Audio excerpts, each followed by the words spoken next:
I'll throw you off here myself if I have to. Just do as you're told, and move."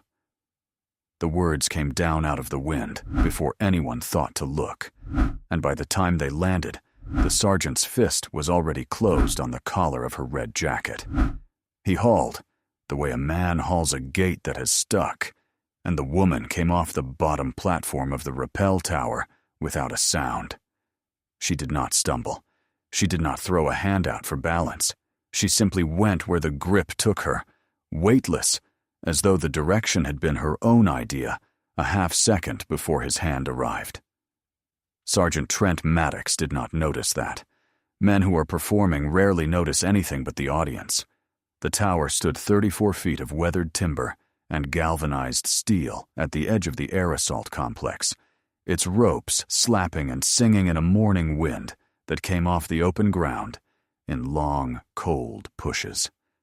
A class of young soldiers hung on the wall at various heights, harnessed, gloved, sweating despite the chill, and every one of them had stopped to watch the sergeant deal with the civilian who had wandered into his lane. Beyond the chain-link fence, the helipad sat empty and pale in the early sun, a wide gray circle waiting for nothing. The woman had been standing at the base of the tower for 11 minutes.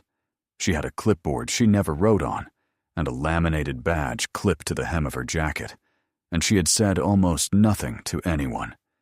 She had watched the ropes. She had watched the way the number 2 lane was dressed, and something about it had made the corner of her mouth tighten. And then she had gone still again, and the stillness was the kind that made a certain kind of man want to fill it with noise. Maddox was that kind of man. "You hearing me?" he said, walking her a step toward the gate, his hand still knotted in the fabric. "This is a training area. You don't belong here. I've got soldiers on a wall, and I do not have time for whatever paperwork you think you're doing." "I'm not doing paperwork," the woman said. Her voice was low and even, and it did not rise to meet his, and that was somehow worse than if it had. There is a kind of calm that reads as surrender to a young man, and there is a kind of calm that ought to read as a warning, and Maddox had never in his life learned to tell them apart. He laughed for the benefit of the wall. 60 feet away, at the safety station, Roland Pike looked up from his logbook and did not laugh.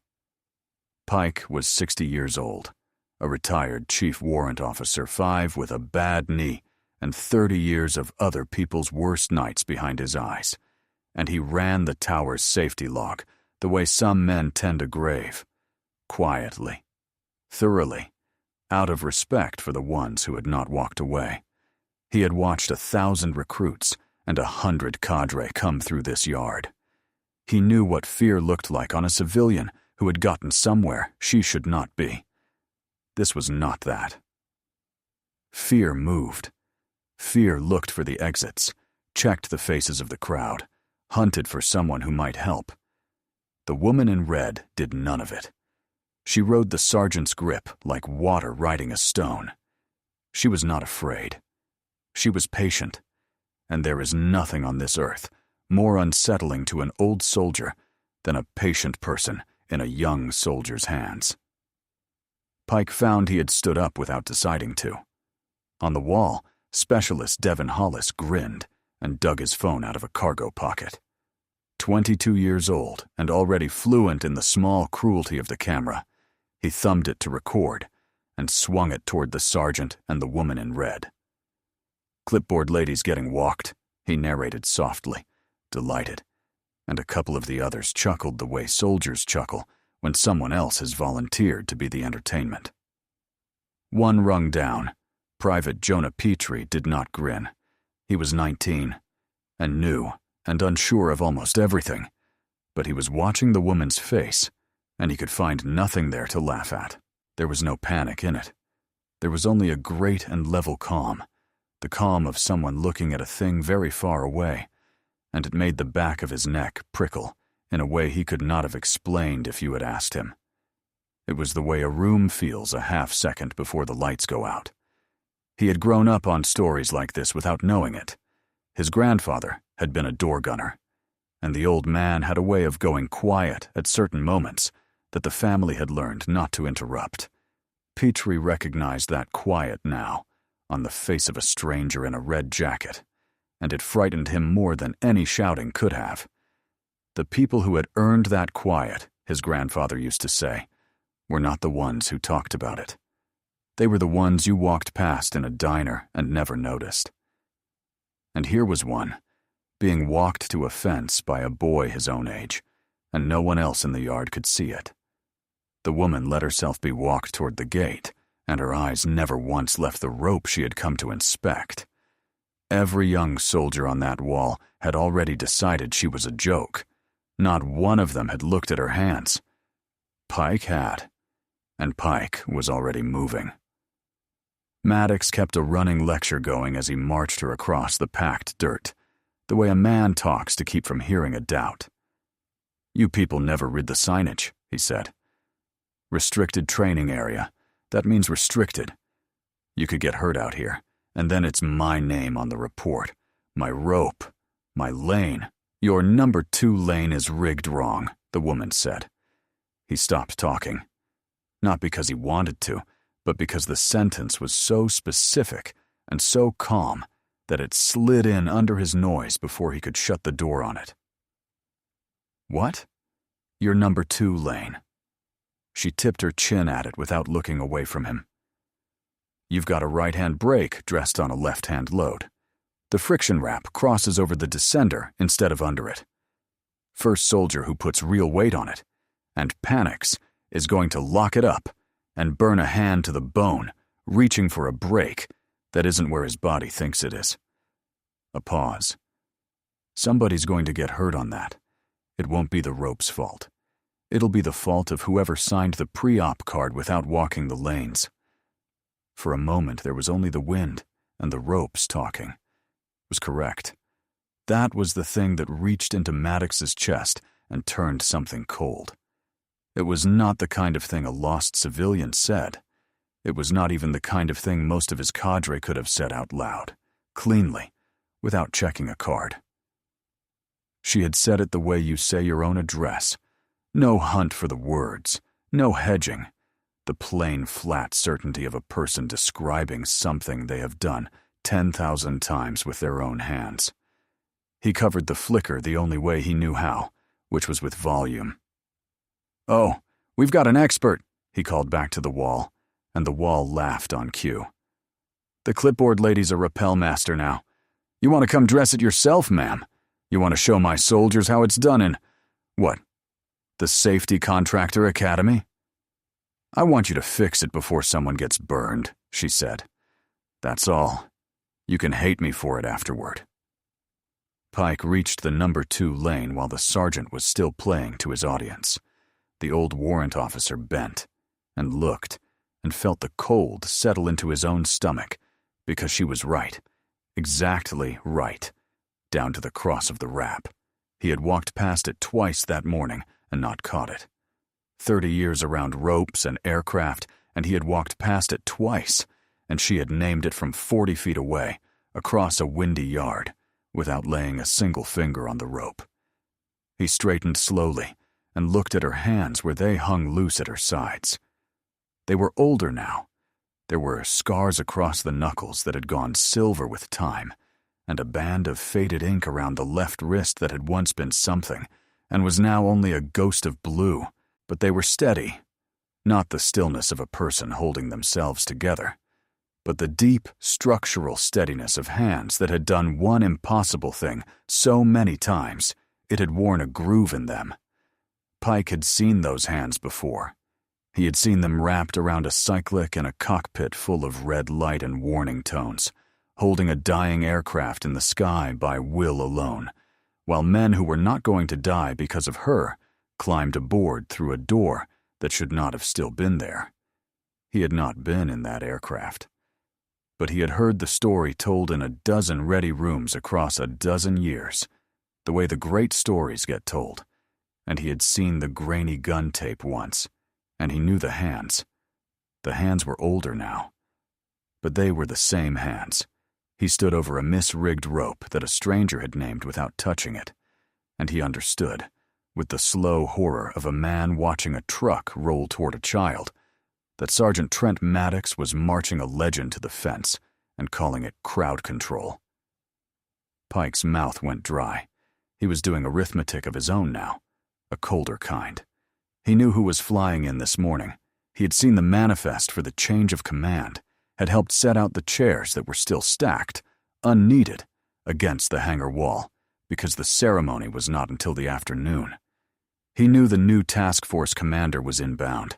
He had simply never connected the name on the manifest, Brennan, with the quiet woman in the red jacket, who had been standing at the base of his tower, asking no one for anything.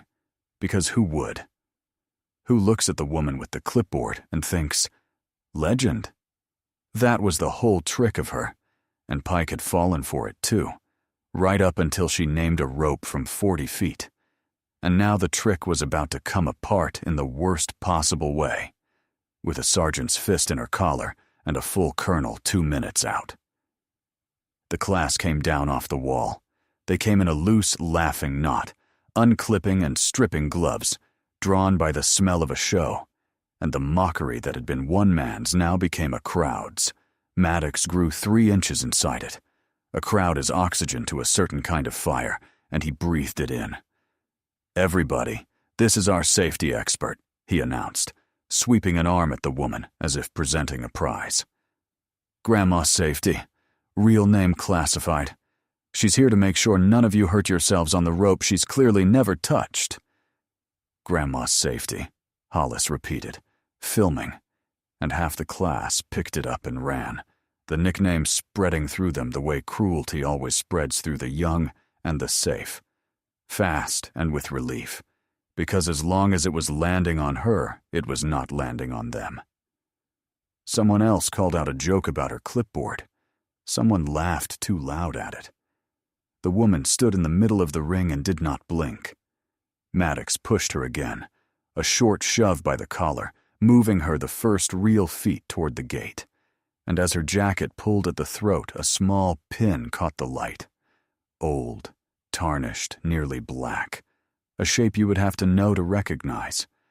No one in that laughing circle knew it.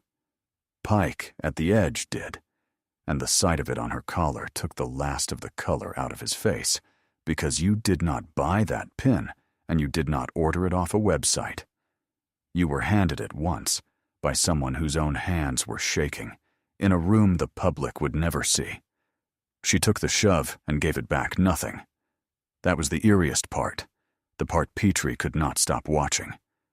A shoved person resists, or cringes, or flares. She did none of it. She absorbed the sergeant's hands the way deep water absorbs a thrown stone. A small disturbance, closing over at once, the surface going flat and unreadable again, as if nothing had struck it at all. It was not weakness. Petrie did not have the words for what it was, but his body knew, the way an animal knows, that he was watching something coiled rather than something broken.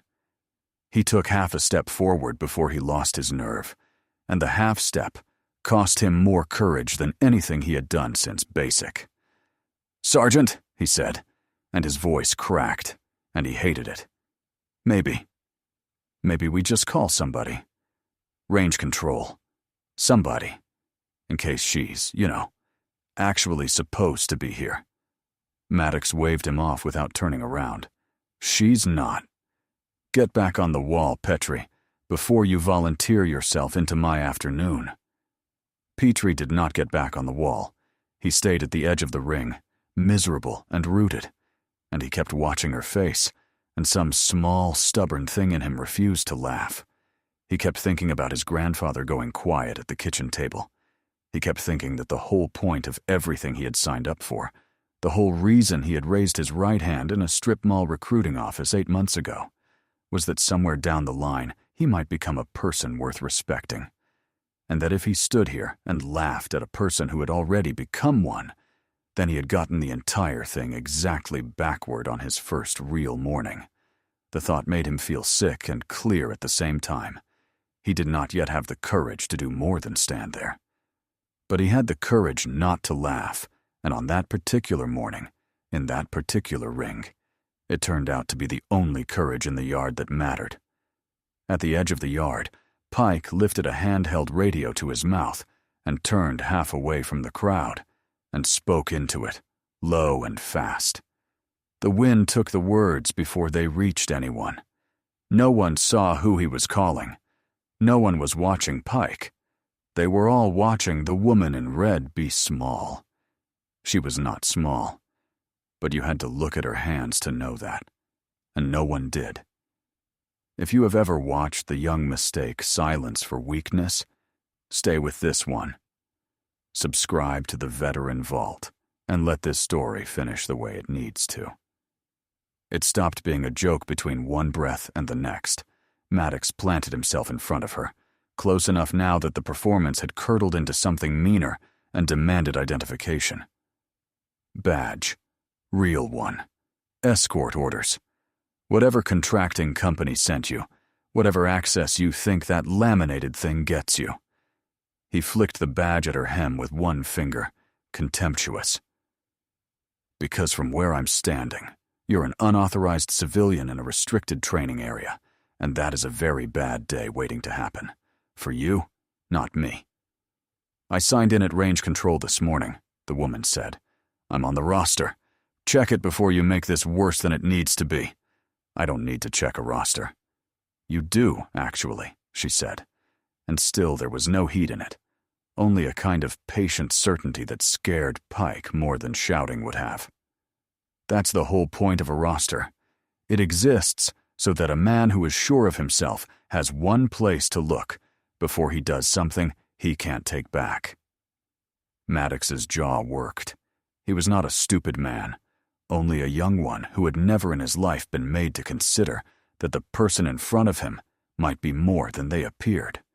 And the possibility, arriving now, felt to him like an insult rather than a warning. A wiser man would have felt the ground shift. Maddox only felt the crowd behind him, and the crowd was the only thing he could think about. And so he chose the insult, because backing down in front of the wall was the one outcome his pride could not survive. Here's what's going to happen, he said. I'm going to have you detained for trespassing and unauthorized presence in a live training area. I'm going to have your little company blacklisted off every installation in this region, and you're going to remember the day you thought you could walk onto my tower and lecture me about my ropes. My ropes, the woman repeated, very quietly, and something moved at the bottom of her voice, like a current under ice, and was gone before it broke the surface. As he jabbed a finger at her chest, she did not flinch. Her hand stayed loose and open and ready at her sides, hanging with that deep steadiness, and if Maddox had known anything at all, he would have understood that a person whose hands go loose and ready when threatened is not a person who has run out of options. She had not run out of options. She had run out of them once, 30 years ago, in a valley full of fire, and had decided in the aftermath never to be that cornered person again unless someone she loved was dying. And she had kept that promise, and the keeping of it was the whole architecture of her stillness. A pair of soldiers passing on the road slowed, took in the sergeant and the old woman, and decided it was not their business. They walked on. This is a thing that happens more often than anyone likes to admit, in yards and hallways and parking lots all over the world. The moment when a wrong is visible and small, and someone decides that visibility is not the same as responsibility, and keeps walking. Brennan watched them go without surprise.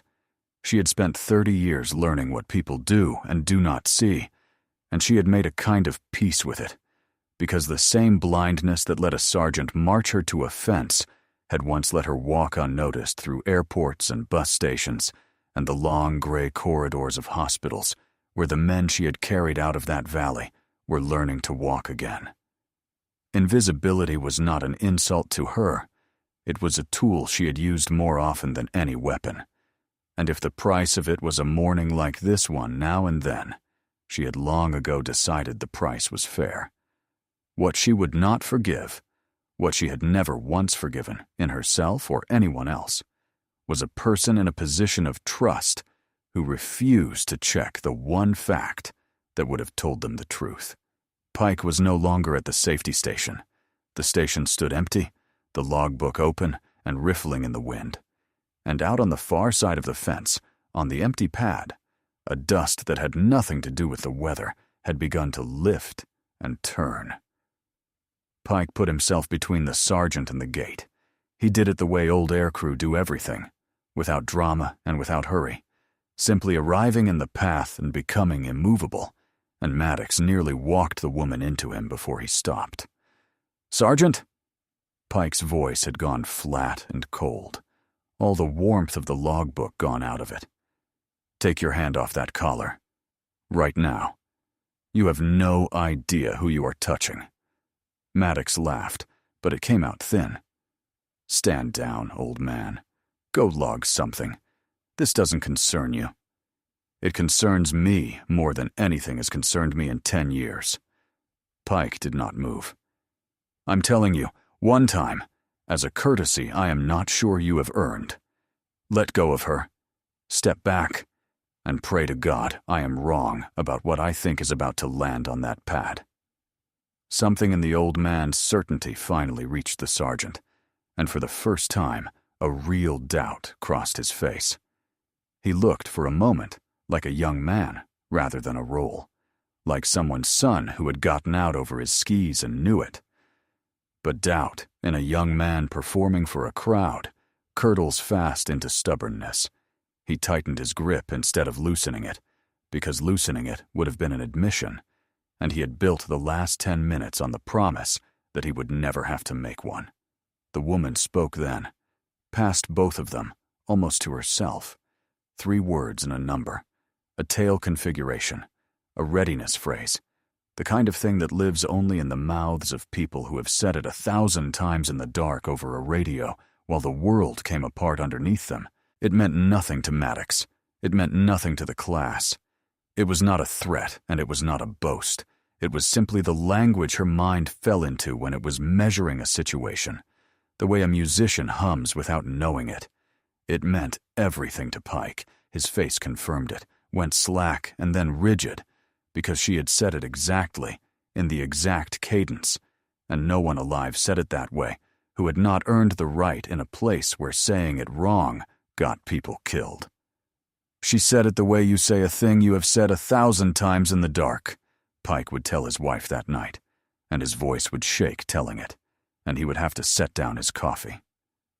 "I already made a call, son," Pike said quietly to the sergeant. 2 minutes ago. So whatever you were planning to do next, I would think very carefully about the man you want to be when it gets here. Because it is coming, and you are not going to get to pick your face when it does." The class had gone quiet without quite knowing why. The laughter had drained out of the yard the way water drains out of sand, all at once and without a sound, leaving something colder behind. They could not have told you what had changed.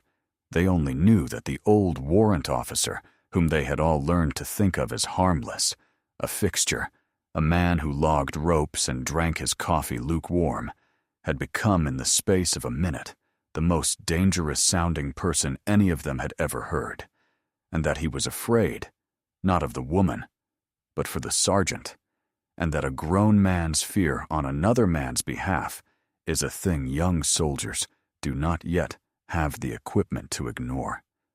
Hollis had stopped narrating. His phone was still up, still recording, but he had forgotten it was there. He was watching the woman's face, and the woman's face had not changed at all. And somehow, that was the most frightening thing in the yard.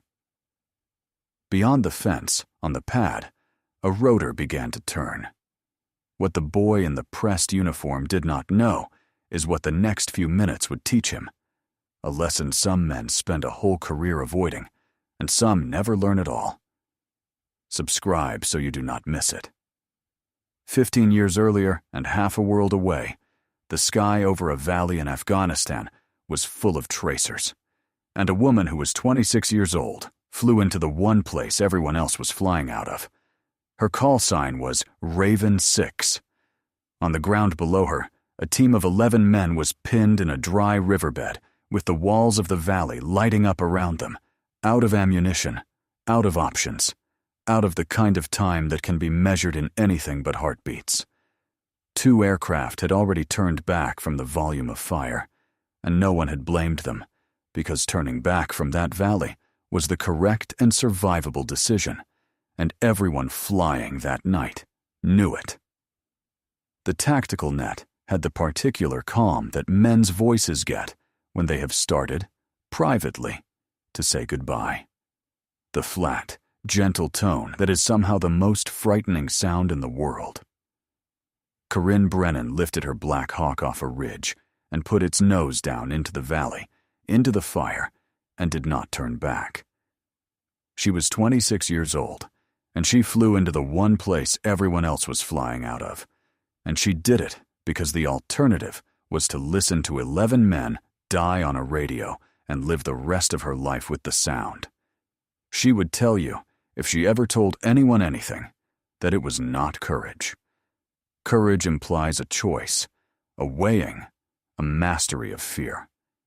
She would say there had been no weighing. There had only been the arithmetic of the thing. 11 men, 1 aircraft, and her hands.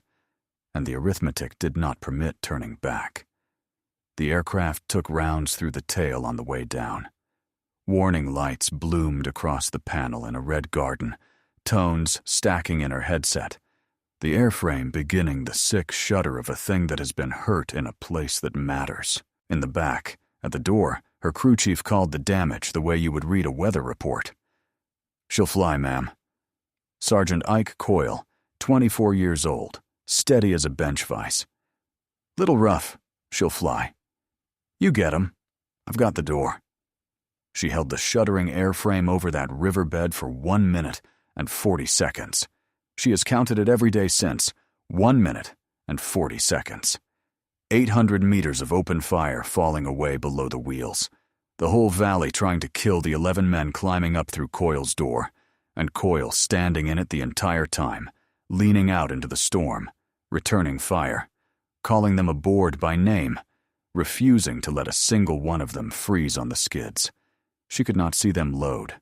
She could only hold the aircraft, wrestle the shutter, read the failing panel, and bargain with it, and listen to Coyle's voice counting men into the belly of the machine. 7, 8, that's 9. Come on, 2 more, 10. 11 men came up through that door.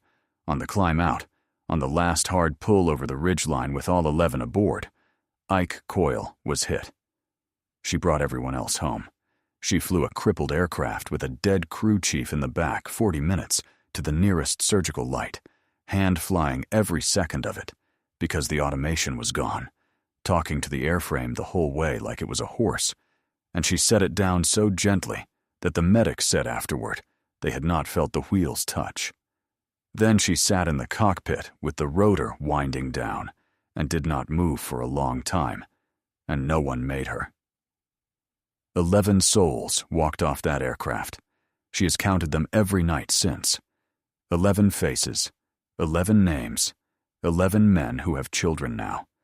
Some of them, children who exist because a 26-year-old did the arithmetic and flew into the fire. She has counted the 12th, too, the one who held the door, the one whose name she says when she thinks no one is close enough to hear. They gave her the Distinguished Flying Cross for that night. There was a ceremony and a general, and a citation read aloud in a voice trained to make terrible things sound orderly, and she stood through all of it at attention, with her eyes fixed on the middle distance, and heard almost none of it. What she remembered of that day was not the medal. It was afterward, in the parking lot, when a small, gray-haired woman she had never met walked up to her and took both her hands and held them, and did not say anything for a long time, and then said only, "You brought my boy's friends home. He would have wanted me to thank you." It was Coyle's mother. She had driven 9 hours to be there. Brennan had stood in that parking lot holding the hands of the woman whose son had died in the back of her aircraft and had not been able to say a single word, and the small, gray-haired woman had understood, and had held on anyway. That was the pin. Not the badge of a unit, not a mark of what she had done, but a small, tarnished thing Coyle's mother had pressed into her palm before she drove the 9 hours home. Her son's, a thing he had carried, given now to the woman who had carried him. Brennan had worn it every day since. She had worn it through 2 more deployments, and a promotion, and a marriage that did not survive the person the valley had made her. And she wore it now, on the collar of a red jacket, in a training yard, where a boy had just called her Grandma Safety, and no one had known that the tarnished pin at her throat was the whole weight of a life. A younger woman sat alone on a dark flight line afterward, with another person's blood dried into her gloves, and did not weep, and did not speak. And somewhere in that silence, a stillness began that would not leave her for the rest of her life. Back in the yard, in the cold morning wind, Sergeant Maddox went 1 step too far, humiliated by the old man's interference, unable to back down in front of the wall. He did the thing that small men do when they feel themselves losing. He escalated. He got both hands on her, on the shoulders of the red jacket, and drove her the last stretch toward the fence. Hard. The shove of a man trying to end an argument with his body because he had lost it with his mouth. "You're done," he said through his teeth. "Off my installation. Now." The shove should have put her down. It put down almost no one who did not want to go down, and she was a woman past 40, being driven backward, across broken ground, by a man in his prime. She did not go down, for a single frame, for less time than it takes to understand what you have seen. Corinne Brennan's balance shifted. Her weight rolled to the outside of one foot, her near hand turned over, her hips loaded, and the whole frame of her body arranged itself, without hurry, into the opening move of something old and precise and final. Pike saw it. Pike, who had spent 30 years around people built like this, saw the beginning of a thing and felt his own body go cold with the knowledge of how it ended. And then she let it go. She unloaded her hips and set her foot flat and let herself be moved, chose to be moved, and rode the shove back the way she had ridden the grip an hour before, weightless, giving it nothing. The choice cost her something. You could see it cost her something. A flicker at the jaw, the old muscle memory being told no by the older discipline, and winning because it always won now, because she had spent 30 years teaching it to win. There was a version of the next half-second that Sergeant Trent Maddox would never know he had survived. It lived and died in the space of one breath, and only 2 people in that yard knew it had been there at all, and one of them was the woman who had decided, again, as she had decided 1,000 times, not to be the person the moment was inviting her to be, because that was the thing none of them understood, and the thing Pike understood completely. The stillness was not the absence of violence, it was the mastery of it. It is easy to be gentle when you have never been anything else. It is a different thing entirely to hold a lifetime of hard-won capability behind your teeth and choose, in the face of a man's hands on you, to give him nothing, to let him shove and shove and shove, and to let him keep every one of the days he was throwing away, because you have already decided that his ignorance is not worth what it would cost him to learn. That is not weakness. It is the most expensive mercy there is, and Corinne Brennan had been paying it out, quietly, in yards and airports and parking lots, for 30 years. Petrie finally moved. The 19-year-old private broke out of the ring and came forward with both hands out to steady her, catching her elbow. "Ma'am, I've got you." Maddox rounded on him, furious. "Get your hands off her and get back on the—" The word never finished, because the empty helipad was empty no longer. A shape dropped out of the low sun over the fence line, huge and sudden, and the wind arrived before the sound did.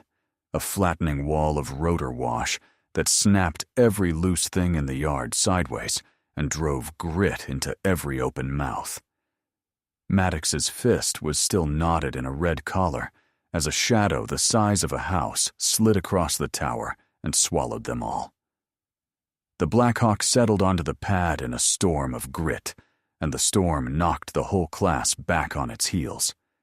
It came down clean and fast and precise, the way a thing comes down when the person at the controls has done it 10,000 times, flaring at the last instant to kiss the concrete so lightly the landing gear barely spoke. The rotor wash pinned the soldiers where they stood, hands up against the flying grit, jackets snapping like flags, and for a moment no one could hear anything but the great beating heart of the machine. The side door slid back, and a full colonel stepped down out of it. Colonel Everett Sloan was 54 years old, gray at the temples, and he did not hurry, and he did not shout, and he came out from under the rotor arc with a command sergeant major a half step behind him, whose eyes swept the yard once, fast and total, the way a targeting system sweeps, and found the woman in the red jacket with the sergeant's fist still at her throat. Everything after that happened very quickly and very quietly. Pike straightened. He came up out of 30 years and a bad knee into a posture 40 years old, spine stacking, chin leveling, and when he spoke, his voice carried across the flattened yard with the authority of a man who had earned the right to name her. "That's Raven 6, Pike said. Lieutenant Colonel Corinne Brennan. She flew the 212th. She went into the Kunar for 11 men that 2 other aircraft turned back from, and she brought them out." His voice did not break, but it came close. "She is the officer every one of you is standing on this pad to receive today. She's your new commander, and that man has his hand on her collar." Colonel Sloan did not break stride. He walked straight to Brennan, and 3 feet from her, he stopped and came to attention, and rendered a salute so crisp it might have been cut from the cold air itself. "Ma'am," Sloan said. "Welcome to the task force. I'm sorry we're early, and I'm sorrier for whatever it is I just walked into." "You're not early, Colonel," Brennan said. "I'm the one who came out ahead of the ceremony. I wanted to see the ground before I saw the receiving line. You can learn more about an outfit from how it runs a Tuesday morning rope drill than from any parade." She said it mildly, and only Sloan was close enough to see that her eyes, when they moved once across the yard, missed nothing. The stacked chairs, the misrigged lane now corrected, the boy by the truck, the private who had stepped forward, the specialist with the phone. She had been reading the yard the entire time, the whole hour of her own humiliation, the way she had once read a failing instrument panel, and she had already decided what each of them was and what could be made of them. "It's a good tower," she added. "The cadre needs work. We'll get there." The world caught up with Sergeant Trent Maddox all at once. His face did the whole terrible journey in the space of 3 seconds. First the confusion, the animal blankness of a mind refusing a thing it cannot afford to be true. Then the disbelief, the small, desperate shake of the head, the reaching for some other explanation, any other explanation, some version of the morning in which he was still right. Then the recognition, the moment the pieces slid home, and the tarnished pin at her collar became a master aviator's badge, and the faded ink at her wrist became the mark of a unit he had only ever read about in the kind of book that does not name names. And then, last of all, the horror. His hand opened as if the red fabric had caught fire. He had marched his own commanding officer to the fence at the end of her collar. He had called her Grandma Safety. He had a class full of witnesses and a specialist's phone that had recorded every second of it, still running, forgotten, in Hollis's slack hand. There is a particular silence that falls when a man understands, all at once, that everything he was sure of has just been proven false in front of everyone whose opinion he cares about. It is not the silence of embarrassment. Embarrassment passes. This was the silence of a floor giving way, of a young man discovering in real time that the confidence he had built his whole morning, his whole self, upon had been resting on nothing, and that the nothing had just been named, out loud, by a warrant officer he had told to go log something. Maddox stood in that silence with his empty hand still half raised, and he would stand in versions of it, privately, for years. Across the whole yard, the soldiers came to attention. It moved through them like wind through wheat, the class, the cadre, Petrie with his hand still on her elbow, all of them snapping upright and still. Hollis lowered the phone he had forgotten was recording, and his face had gone the gray of a man who has understood, far too late, exactly what he holds in his hand, and exactly how many times he is going to have to watch it. Pike and Colonel Sloan held their salutes. The command sergeant major came forward then, a lean and weathered man who had been in the back of aircraft for most of his life, and he stopped in front of Brennan and rendered his own salute. And when he lowered it, he said, loud enough for the whole yard to hear, "Ma'am, the task force has been waiting a long time to get you. Every one of us knows the Kunar story.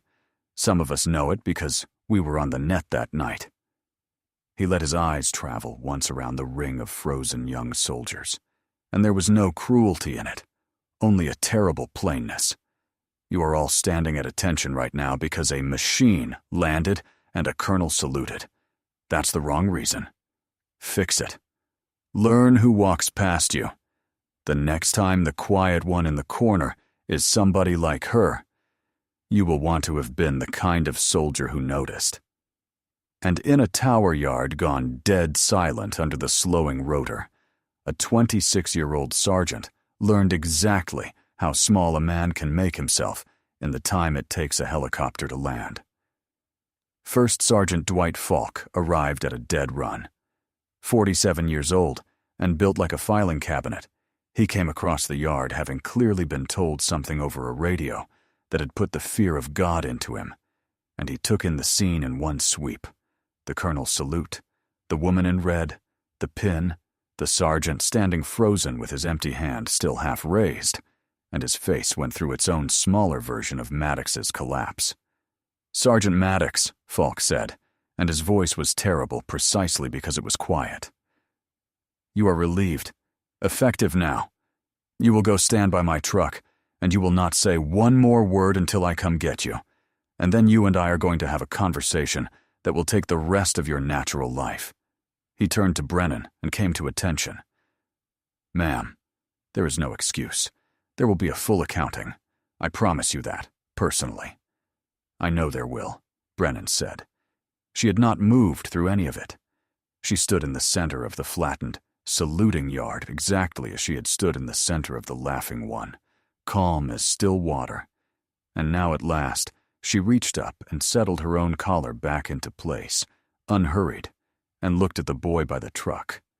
The whole yard waited to see what she would do with him, and the whole yard was braced for the answer to be merciless, because that is what the morning seemed to owe.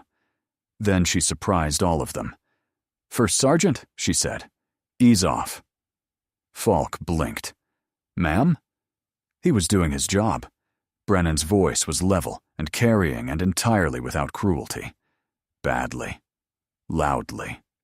With his hands, which we are going to discuss at length, and which he is going to answer for. But underneath the noise, his job was keeping unknown people off a live tower, where a soldier can die from a bad rope in about 4 seconds. That instinct is not the problem. I would rather have a cadre who challenges a stranger than one who lets anyone walk his lanes. She let that settle. The problem is that he decided he already knew everything he needed to know about a person he had looked at for 11 seconds. Don't end him over it. Teach him to look twice. Falk's jaw worked. Part of him, the part that had run across the yard with murder in his heart on behalf of a woman he had not yet met, wanted her to let him off the leash. But he had been a soldier long enough to know that the harder thing she was asking of him was also the better one, and that a first sergeant who cannot temper his own fury on command is not much of a first sergeant. "Yes, ma'am," he said. "Look twice. I'll build a block of instruction around it, and he'll answer for the hands regardless." "He will," Brennan agreed. "The hands are separate. The hands, we do not wave off." She walked to the truck, to Maddox, and stopped in front of him, and he could not meet her eyes. "Sergeant, look at me." He did, with effort, his jaw shaking. "Someday you are going to be pinned down somewhere with no options left, and the aircraft that comes for you is going to be flown by somebody you would have walked to a fence." She said it without anger, which made it land like a stone dropped down a well. "Don't be the reason they hesitate. There are people alive today because nobody hesitated over me. Be one of the reasons somebody comes home. That's the whole lesson, and it's the only one I'm going to give you for free. Now square yourself away and go help your first sergeant. Honor the ones who carry it in silence. Subscribe to the Veteran Vault, and let this old story find the people who still need to hear it." Then, Corinne Brennan did the thing she had come to do. She handed her clipboard to Petrie. "Hold this, Private, and thank you. You were the only one who moved," and crossed to the tower and climbed it. Not slowly, not carefully, but with an easy economy that seemed to peel 20 years off her, with every rung, hand over hand, up to the top platform, where the wind was loudest, and the whole installation spread out flat and gold below. She checked the number 2 lane herself, redressed the friction wrap under the descender with 2 quick motions of those scarred and steady hands, tested it against her own weight, and then she clipped in, stepped backward off the platform into open air, and rode the rope down clean and fast and controlled, braking at the bottom so smoothly her boots touched the dirt like landing gear, kissing concrete. She had not climbed a rope like that in years. Her shoulders would tell her about it tomorrow and the day after, and she would welcome the ache the way you welcome a letter from an old friend, because it was the body's way of remembering that it had once been a thing that flew. On the way down, she passed the number 2 lane and gave it a last look and found it good, and something in her chest eased that had nothing to do with the rope, and everything to do with the fact that no soldier would burn a hand on it. Now, that had been the whole point of the morning, not the ceremony, not the salute, not the boy learning his lesson. A rope, dressed right, so that a 19-year-old could come off a wall and go home with both his hands. She had spent her entire life on exactly that arithmetic, and she had never once found it boring. At the base of the rope, she stood for a moment with one hand laid flat against it. Her eyes closed. Her lips moved once, a single name, and only Pike, close enough now to hear, caught what it was. Coil. Pike came to attention where he stood, all 60 years and the bad knee, and held it, and did not care who saw the water standing in his eyes. He had spent the whole morning terrified for a sergeant. He spent this last moment grateful, in a way he could not have put into words, that he had lived long enough to see the quiet one in the corner turn out to be exactly who he had prayed she was. Then she ducked under the turning rotor and climbed aboard the Black Hawk, and it lifted her up into the same wide morning sky she had once flown into for 11 strangers, and it carried her away over the fence and the flat gold ground, and the young soldiers in the yard watched her go, every one of them standing and understood, in a way they would carry for the rest of their lives, that they had been in the presence of something they had very nearly failed to see at all. Some warriors fade quietly into the years, but the valor never leaves them. Honor the ones who carry it in silence. Thank you for staying and watching. Subscribe to the Veteran Vault for more.